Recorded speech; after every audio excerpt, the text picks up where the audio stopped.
So Reuters Ipsos released a new poll on who the American people trusted the most with the military.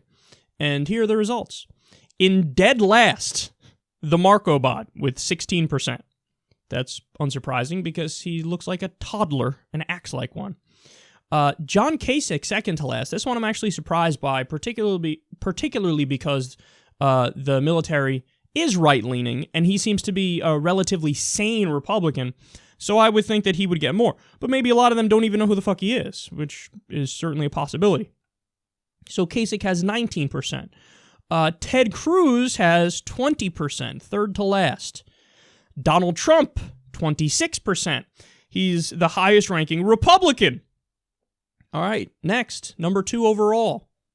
Hillary Clinton, 31%, which means number 1 is Bernie Sanders.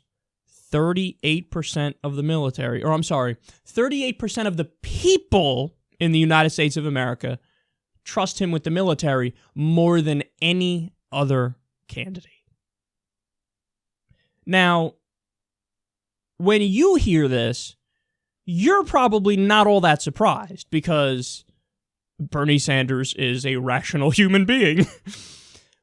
When I read the article on this in Reuters, they even had a line about how they were surprised. Maybe shocking! Ooh, look at this, the Democratic Socialist. Bernie Sanders?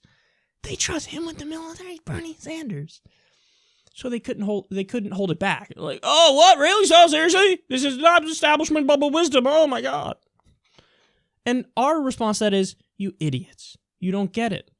They don't want to use their mind. They're stuck in that Washington bubble. They're stuck in that establishment mindset. And they don't get that to normal people, they're not looking for a commander-in-chief who's like, oh yeah, puff out your chest and be tough and, go around and bomb shit. Even if it makes no sense. Even if we're not sure if we got the right country or the right people. Bomb them anyway. Strong military. Yeah. No, normal people are like, who do I trust with the military? Who do I trust? So in other words, who can you rely on to not do this adventurism and, stupid imperialistic actions around the world? Well, there's no doubt about that one. In fact, Bernie Sanders probably should have won by a wider margin because he's the guy who's been saying from day one of his campaign, very simply, I'm not going to just send our military to fight other people's battles.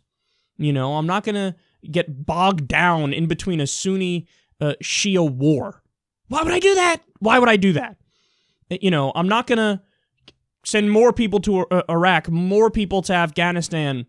I'm not going to put our people in harm's way unless it is absolutely necessary. Where the other candidates, virtually all of them at one time or another, they don't even have the pretense of not treating our soldiers like pawns in a chess game.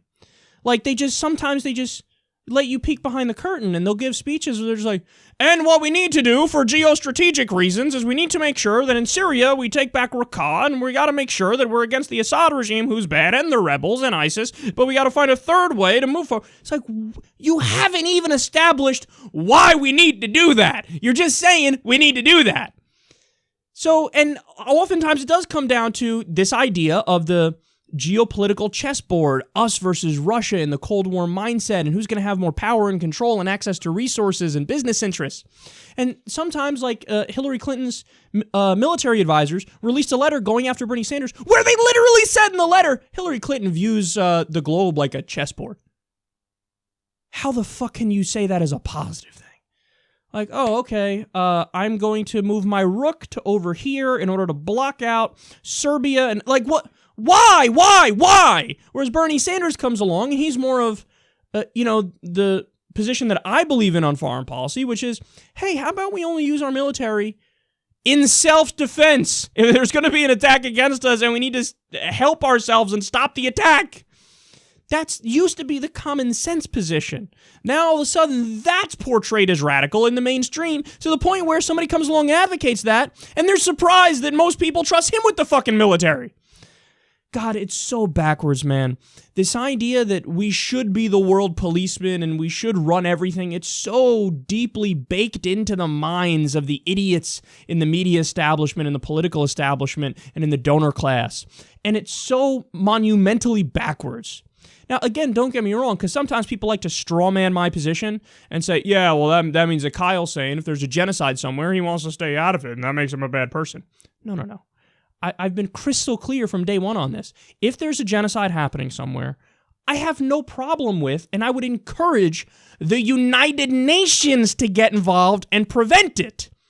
But see, the difference is when the U.S. acts alone, when any nation acts alone, you're going to have a perverse incentive structure in the long run where it's not actually going to be about humanitarian aid and altruism. It's going to be more about, hey, what can we get out of it? So when you have one nation above other nations, that's a shitty incentive, as history has proven, because every empire ever eventually takes advantage of it if they're viewed as we're the ones who go everywhere and control everything. So that's why you need to go together, the international community, through the UN. Have the UN intervene whenever there's a genocide. But outside of that, when should the U.S. military act alone? To protect ourselves, and that's it. Bernie Sanders agrees with me, and most Americans, or a plurality of Americans, trust him more with the military than anybody else, precisely for that reason. Because other people, I don't know, it doesn't affect me, doesn't affect my family, I'm rich, I'm part of the establishment here. I don't know, so I'll send your shitty kid to go fight and die in Raqqa. I'll go send them, why not get them involved in Crimea? All of a sudden, a place that fucking 90% of Americans never heard of before, as soon as it looked like Russia was doing something aggressive in the region, we gotta send troops to Crimea! We gotta send troops to Crimea! Right, go try to explain that to a fucking mother in Kentucky who's poor, who loves her son, that's all she has in the world, and now the son's gotta go fight in Crimea and possibly die because of some stupid geopolitical chessboard that you made up and you want to stick to because you care about power and you care about money and you care about business influences and you're part of the establishment and you want domination. So spare me. It's perfectly clear why Bernie Sanders did well in this, and it's now just time for people to take that to the fucking ballot box. Because if you get any of the other people, they are going to continue this backwards mindset. Could you imagine any other nation in the world acted like we do around the world? Think about it. If that happened today, if all of a sudden fucking Australia decided, fuck you, America, we're going to go take care of everything, and if you get in our way, we're going to fuck you up. Imagine they started acting like that. Imagine Australia, they wage an illegal war, kill minimum 200,000 civilians. They open an extrajudicial prison. They do torture in a systemic way where, like, no, this is what we do. You have the list of what they do: anal rape, hypothermia torture, horrific stuff. If they acted like that, or if a regime we dislike acts like that, somebody who is an official enemy to the U.S., what would we say? Oh my God, terrorists! They're really ripe for regime change. But if we wage the illegal wars and we set up the extrajudicial prisons and we do the torture, us? Ripe for regime change? Please, you can't even have the conversation about holding us to the same standard we hold other people to. Well, Bernie Sanders wants to do that. You want to know why? Because he's reasonable.